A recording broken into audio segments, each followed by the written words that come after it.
Lent 2026.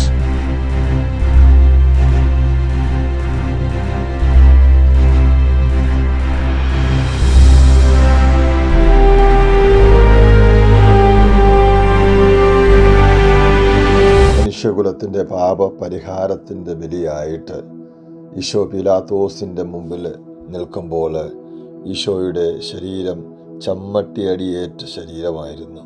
രക്തത്തിലെ വസ്ത്രങ്ങളെല്ലാം ഒട്ടിപ്പിടിച്ച് തലയിൽ മുൾമുടി ധരിക്കപ്പെട്ട് ക്ഷീണത്താൽ തലകുമ്പിട്ട് നിൽക്കുന്ന നസറേയനായ ഈശോയുടെ ശരീരവേദന കൊണ്ട് പുളയുന്ന നിമിഷങ്ങൾ പീലാത്തോസ് വിധിവാചകം ഉച്ചരിക്കുമ്പോൾ ഇങ്ങനെ എഴുതി ചേർക്കപ്പെട്ടു: കുറ്റമില്ലാത്തവൻ കുറ്റക്കാരനായി വിധിക്കപ്പെട്ടു.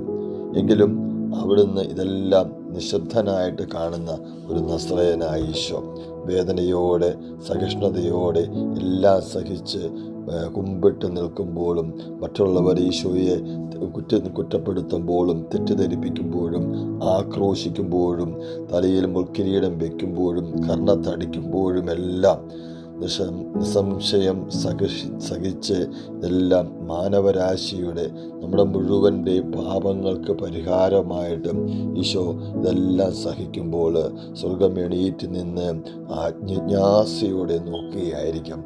അനുദവിച്ച് ഈ നോയമ്പിലേക്ക് ഒരുങ്ങാം. ആമേൻ.